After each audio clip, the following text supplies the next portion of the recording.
Darius Slay's x-rays reveal that he'll be okay. You know why? Because he got that dog in him.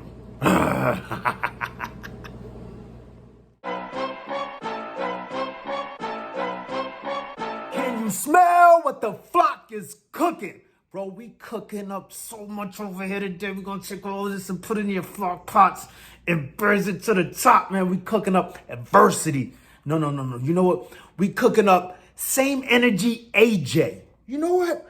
We cooking up what the flock Wednesdays. No.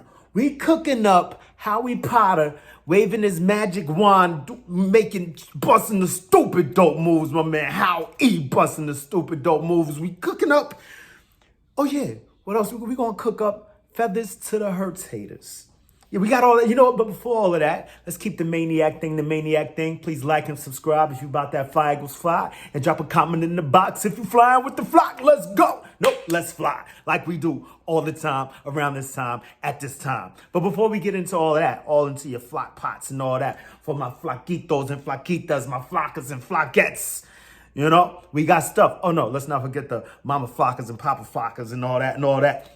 We're going to get into a few camp notes. Nope. You know what? We ain't even going to call them camp notes over here. We're going to call them camp flyers. Because you know they got campfires? We got camp flyers. And this is all due to my guy, what's his name, Brandon Lee Gouton. Just what he broke down, what he saw today, you know. So I'm just going to echo his sentiments. Not so much echo his sentiments, but just basically, take notes, take my take on his takes. So you got, seemed to be the theme of the day, Hill, Burn, Slay. That's all we kept hearing. But to me, what I really think is, I saw the video, and I'm pretty sure you've seen it like a million times already too. It looked like Slay got beat by the turf. Like, I saw little scuffs. I mean, dude, I know I'm looking at the world through Eagles colored lenses. I need my shades back. Grab my shade. No, leave them over there.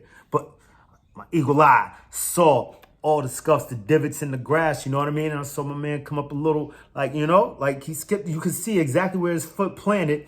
That's where the divot was. So Hill ain't beat my guy. That was the turf. Dirty Miami turf. That's what I'm blaming it on.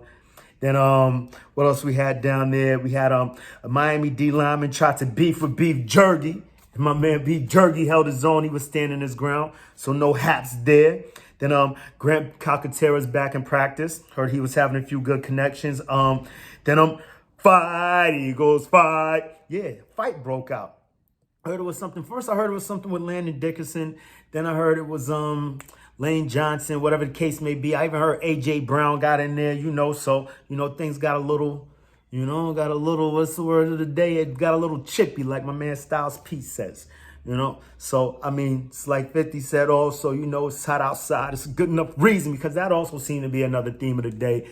Like all you heard in the presses for the Eagles players was the fact that it was super hot outside. Oh, we can't take the heat, this and that, the third. And I'm starting to lean a little bit towards, I know I call the homie Dan Silly Troll, Dan Philly Troll. But I'm going to have to be like, I don't know, maybe Dan really know. He wasn't an NFL football player, played down there on top of that. Starting to lean a little bit towards the side. This is going to happen with a maniac, Going to flip-flop, da-da-da-da-da. But nah, not like that. But you get what I'm saying, right? So I'm seeing that, maybe we did need a little bit of conditioning. Maybe these short practices aren't all they're cracked up to be, but this is just one day. So let's relax, because they did pretty well against them, pretty well against the Browns. Did pretty well against the Patriots last year. I believe there was another joint practice we had also. Heard someone on the Sports Take show said, so now the Eagles are 6-1 in joint practices, because this is what it is now, as opposed to real preseason games. This is where you can see the guys. And I just think these guys need more prep. They need to be out there a little bit more. Whilst that can be said, let's keep it moving with these camp flyers, because this is what we do. We fly all over the field. D. Smitty, monster dude. Then I saw another video where A.J. Brown got the drop on somebody. One-handed catch, looked pretty dope. So they were doing a few things over there. But the word is that the Fins had no answer for Zach Pascal. Him and Minshew was hooking up pretty well. But to summarize everything, the word around town is that the Fins won the day. Yeah, of course I'm going to downplay it because it's not us winning the day. But it's just another day. Not just another day, just one day. Doesn't completely break down everything that, has happened over the course of this preseason. As you can see, the bowl season is simmering down way more now. Like, what is there to boast about? I mean, what we can say is, you take what you take. So a day of adversity. So what's that? The first thing we're going to throw in the flock pot is a little bit of adversity, right? So they said, this is the first time in the preseason that we're hearing anything. I mean, it's just the duality of the preseason and the postseason. I mean, we win a game. No, we lose to the Jets. Excuse me. Whoa. We lose a game to the Jets, a game that everyone was up about. At least I was up about. My band was 6 for 6. Perfect game. One drive, out of there. The defense, as soon as they touch the field, interception. Bang. Dope. We end up losing the game. The next game, the Browns, we win, but all I saw was all over the field. Like, what's going on over here? What's going on over there? What is this madness? And then, of course, today arises. I mean, there were good things to take from game 2. Don't get it twisted. But just more so, I was more on the negative side about that game than I was for game 1, the game which we lost. Whatever the case may be, like I said, the duality of the preseason and the summer camp and all this, that, and the third, training camp, right? And then today, faced with a bit more adversity. But what is adversity but medicine, right? So you take this medicine. The players, they take their medicine. They're going to take their medicine today. And what does medicine do for you people? You know what medicine does. Medicine makes you better, right? So you get beat by this guy. You beat by that guy, whatever the case may be. You learn from it. Take it back to the shed. Sand it down a little bit. Come back better. You know what I mean? And that's what I'm anticipating these guys doing. And that flips into the next thing that we're going to throw in the pot is my man, keep the same energy, AJ. Basically what he said was in a tweet. I'm going to summarize, of course, is that, keep the same energy. It's practice is practice. And if you see us doing the same thing, post that. Why you ain't posting nothing about us cooking up their DBs? How about that? Throw that in your flock pot and cook it. So I'm loving AJ's energy, his leadership.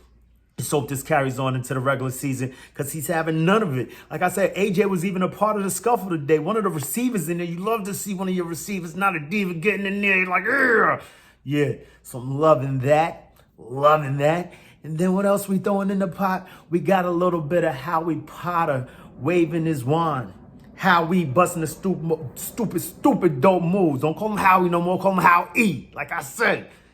Got him busting moves. He traded a guy we just got a few days ago. He flips him that we traded for JJ Ortega. Whiteside takes him, flips him to the Titans for a 6th rounder. We're trading our 7th rounder for, we're trading him in the 7th rounder for a 6th rounder. So when you break it down, it almost looks like what the Cowboys did with Amari Cooper. What they traded him for a 5th rounder. We got rid of Ortega Whiteside. And what, a 7th rounder for a 6th rounder? We moved up in the draft. Basically, pretty much the same damn thing. Oh, yeah, because Howie Potter be busting the stupid dope moves. I was thinking yesterday, no more maxing and cooling for Howie because we got not so many holes, but things are starting to come to a head like what the flock is going on. So what the flock Wednesdays, this is what we're saying. What the flock is up with the returners. What the flock is up with the safety. No, not so much the safeties. I'm not mad about the safeties, but the running backs. I'm hearing in camp that they're saying, everything with Miles Sanders is precautionary. So we as Philly Eagles fans can pump our brakes a little bit. But it just makes you say, what the flock? And then you got Slay, the biggest what the flock of them all. Not so much that he got burned today, but he went into the tent. X-rays out. No, they're not. But you'll see what's up.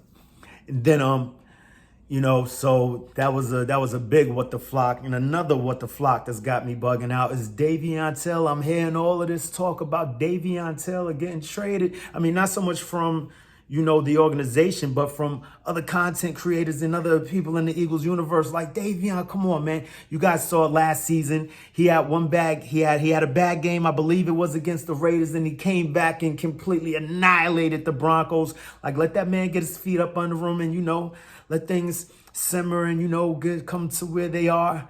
Relax on my boy. But then again, we do have a lot of depth at linebacker.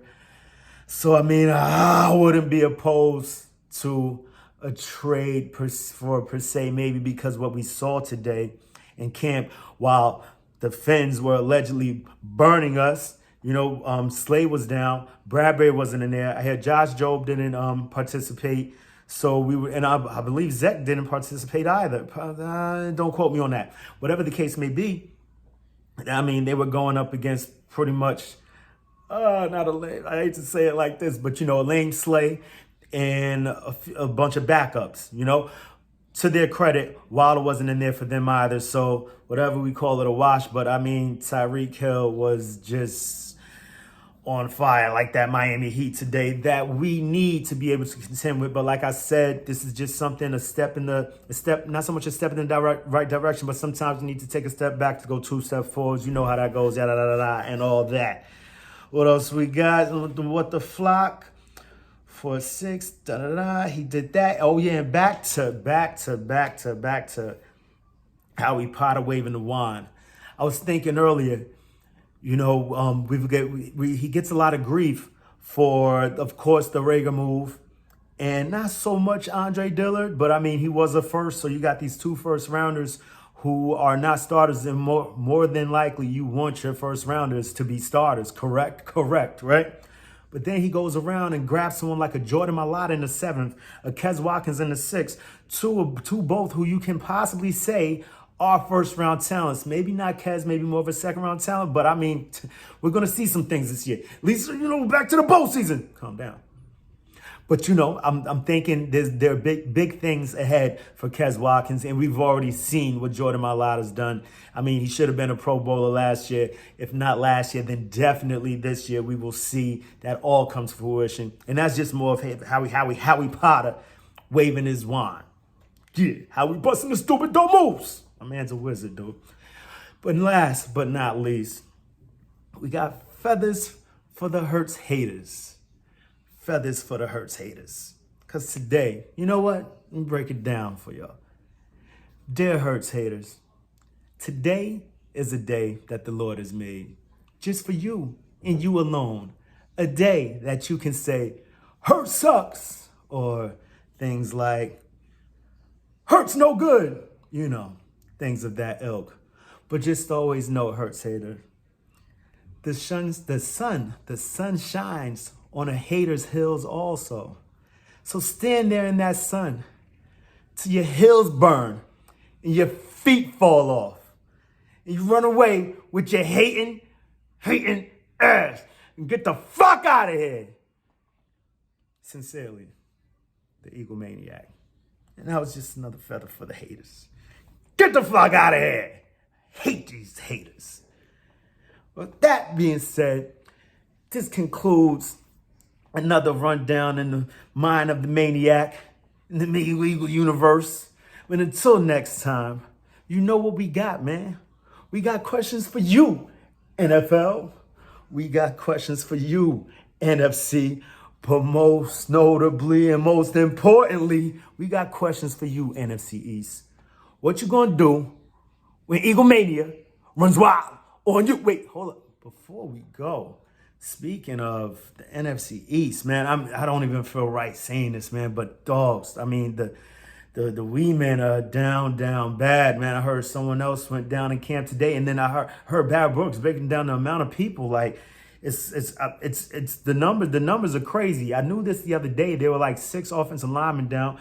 Man, Kayvon Thibodeau went down. Then they were saying there's like 3 wide receivers, and it's getting crazy over there. Like, and I would never wish this on any fan base or any player for that matter, because I remember how it was with the snickering Wee Men fans when Carson Wentz used to get hurt all the time.